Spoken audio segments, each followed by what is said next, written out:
শেখ মুজিবের ধানমন্ডির ৩২-এর বাড়িকে ভেঙে দেওয়া হয়েছে, ধ্বংস করা হয়েছে, ধ্বংসযজ্ঞ চলেছে সেখানে। কিন্তু বলা হচ্ছে যে মুজিবের বাড়িতেই নাকি হাড় পাওয়া গিয়েছে এবং আশঙ্কা করা হচ্ছে যে এটা নাকি মানুষের হাড়। তাহলে কি মুজিবের বাড়ি সংলগ্ন ওই এলাকাতেই রয়েছে আয়নাঘর, যেখানে এই আয়নাঘর সম্পর্কে অনেক কথা জানা যায়, গুম করে দেওয়া হয় এবং সেখানে নির্মম অত্যাচার চালানো হয়, এই ধরনের নানান রকম কথা শোনা হয়। তাহলে কি এটা সেই আয়নাঘর? এই হাড় কোথা থেকে এলো বা এই হাড়ের উৎস কি, সেই সমস্ত কিছু তথ্য আজ তাক বাংলার হাতে। পাশে স্ক্রিনে আপনারা দেখতে পাচ্ছেন এই যে হাড় দেখানো হচ্ছে, এই হাড় কোন কঙ্কালের হাড় এবং এই হাড়ের পরিচয় কি, কঙ্কালের পরিচয় কি, সেটা আজ তাক বাংলা জানে। আস্তে আস্তে আজকে এই শোয়ে আপনাদের সামনে সেই সব তথ্য তুলে ধরবো আমরা এবং আপনারা জানতে পারবেন যে কিভাবে এই হাড় এখানে এলো এবং কিভাবে এই হাড়কে দেখানো হলো, সেটাও খুব গুরুত্বপূর্ণ। হাড় উদ্ধার হওয়া এবং সেই হাড়কে উদ্ধার করা হয়েছে এটা দেখানো, এই দুটোর মধ্যে ফারাক এসেছে। এই কঙ্কাল কার, সেই সমস্ত তথ্য আজ তাক বাংলার হাতে এসেছে। শেখ মুজিবের বাড়ি ধ্বংসের পর সেখানে নাকি হাড় পাওয়া গিয়েছে, এই রকম একটা খবর চাউর হয়ে যায় এবং তারপর সেখানে বাংলাদেশের সিআইডি চলে যায়। ক্রাইম সিন তারা ঘিরে রাখে, ঠিক যেরকম ভাবে আপনারা দেখেন না যে ক্রাইম সিন ঘিরে রেখে সেখানে অনুসন্ধান করা হয়, সেখানে বেশ কিছু জিনিস খোঁজার চেষ্টা করা হয়, ঠিক একই রকম ভাবে সিআইডি, বাংলাদেশ সিআইডি ঠিক সেই কাজ করেছে। এবং এই হাড় কোথা থেকে এলো আজকের এই এপিসোডে আপনাদের সামনে আমরা তুলে ধরব এবং আপনারা জানতে পারবেন যে এর নেপথ্যে কত বড় একটা ষড়যন্ত্র রয়েছে। কি সেই ষড়যন্ত্র, কিভাবে এই হাড় এলো শেখ মুজিবের বাড়ির সামনে, আমরা এই বিষয় নিয়ে আরো বিস্তারিত আলোচনার জন্য সরাসরি চলে যাব। বাংলাদেশের বিখ্যাত সাংবাদিক শহীদুল হাসান খোকন আমার সঙ্গে রয়েছেন, যিনি এই পুরো ঘটনার ইনভেস্টিগেশন করেছেন এবং তার কাছে চাঞ্চল্যকর সব তথ্য উঠে এসেছে। শহীদুল ভাই, আপনাকে স্বাগত আরো একবার আজ তাক বাংলায়। শহীদুল ভাই, আপনার কাছে যে বিষয়টা প্রথমেই জানতে চাইবো, যেটা জনতা জানতে চাইছে, আপামর বাঙালি জানতে চাইছে, এই হাড় কোথা থেকে এলো? শেখ মুজিবের বাড়ির পাশে এই হাড় কোথা থেকে এলো?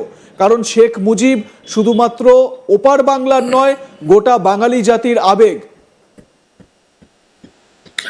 ধন্যবাদ স্বপন। একটি চমৎকার ট্রাফিক এটি এবং এই মুহূর্তে খুব আলোচিত একটি ট্রাফিক, আর সবচেয়ে দুঃখ এবং বেদনারও একটি ট্রাফিক এটি। কারণ যেমনটি আপনি বলছিলেন যে বঙ্গবন্ধু শেখ মুজিবুর রহমান শুধু বাংলাদেশের মানুষের নয়, উনি সারা বিশ্ব বাঙালির এবং উনি হাজার বছরের শ্রেষ্ঠ বাঙালি। তার যে বাড়িটি ধানমন্ডি ৩২ নম্বর, এই বাড়িটি কিন্তু ইতিহাসের একটা সূতিকাগার। এই বাড়িতে বসে বাঙালির জন্য একটি রাষ্ট্র ব্যবস্থা কায়েম হয়েছে এবং যে কারণে উনি হাজার বছরের শ্রেষ্ঠ বাঙালি হয়েছেন বঙ্গবন্ধু শেখ মুজিবুর রহমান। কারণ উনি একমাত্র সফল বাঙালি যিনি একটি স্বাধীন রাষ্ট্রের জন্ম দিতে পেরেছেন আন্দোলন সংগ্রামের মধ্য দিয়ে এবং মানুষকে, বাঙালিদের সাথে নিয়ে। তো সেই বাড়িটি প্রথমত ৫ আগস্ট যখন শেখ হাসিনা সরকারকে একটি জঙ্গি হামলার মধ্য দিয়ে উৎখাত করা হয়, তারপরেই কিন্তু এই বাড়িটিতে আগুন দেওয়া হয়েছিল এবং তার প্রায় ৬ মাস পর তার বাড়িটি একদম নিশ্চিহ্ন করে দেওয়া হলো, গুড়িয়ে দেওয়া হলো। তো এই যে বাড়িটি গুড়িয়ে দেওয়ার যে ইতিহাস, সেটি খুবই নোংরা একটি ইতিহাস। এটি প্রত্যেকটা বাঙালির, যারা বাঙালি সত্তাকে বিশ্বাস করে বা যারা বাঙালি জাতীয়তাবাদকে বিশ্বাস করে, প্রত্যেকটি মানুষের জন্য একটি দুঃখের খবর, একটি বেদনার খবর।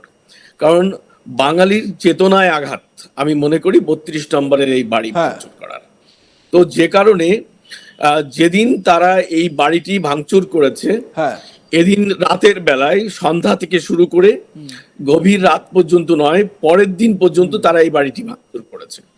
এবং আপনি জানেন যে বঙ্গবন্ধু যে ভবনটি, যেটিকে আমরা বঙ্গবন্ধু ভবন জানি, এটিকে সাধারণত 32 নম্বর হিসেবে মানুষ চেনে। ধানমন্ডির এই 32 নম্বর বাড়িটি বঙ্গবন্ধু ভবনের পাশাপাশি আরো কয়েকটি ভবন ছিল। ঠিক এই জায়গা থেকে শহীদুল ভাই, এটাও তো একটা বিষয় আছে যে, এবং প্রশ্নটাও উঠছে যে শেখ মুজিবের এই বাড়ি বা বাড়ি সংলগ্ন জায়গায় হাড় পাওয়া গেল, কোথা থেকে আসলো এই হাড়, এবং মানুষের হাড় বলা হচ্ছে এটিকে। সেটি আমি আলোচনার দিকে যাচ্ছিলাম যে বঙ্গবন্ধু ভবনের প্রধান যে বাড়িটি, যেটি বঙ্গবন্ধু তার পরিবার নিয়ে বাস করতেন এবং পরবর্তীতে তিনি সেখানেই নিহত হয়েছেন। হ্যাঁ। বিপদগামী সেনাবাহিনীর দ্বারা তিনি ওই বাড়িতেই নিহত হয়েছিলেন সপরিবারে। এই বাড়িটিকে বঙ্গবন্ধু কন্যা যখন বাংলাদেশে ফেরেন, আমাদের প্রধানমন্ত্রী শেখ হাসিনা, তখন তিনি এই বাড়িতে ওঠেননি। উনি এই বাড়িটি পরবর্তীতে জাদুঘর হিসেবে রূপান্তরিত করেন, যে বাঙালির যে ইতিহাস, মুক্তির যে ইতিহাস, সেই ইতিহাসকে উনি তুলে ধরার জন্য, বঙ্গবন্ধুকে মানুষকে বোঝার সুযোগ দেওয়ার জন্য উনি এই বাড়িটিকে জাদুঘর করেন। পরবর্তীতে এই জাদুঘরটি আরো কয়েকটি ভবনে সম্প্রসারিত করা হয়। তো যে ভবনটি থেকে হাড় উদ্ধারের কথা বলা হচ্ছে, এই ভবনটি কিন্তু এখনো কনস্ট্রাকশন চলছে, এটা কিন্তু এখন পর্যন্ত পরিপূর্ণভাবে গড়ে ওঠেনি।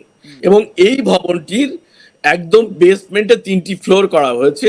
আপনি জেনে থাকবেন যে এখন হাই রেজ বিল্ডিং গুলোতে ম্যাক্সিমাম নিচের দিকে অনেকগুলো ফ্লোর থাকে, তারই 3টে ফ্লোর এখানে করা হয়েছে।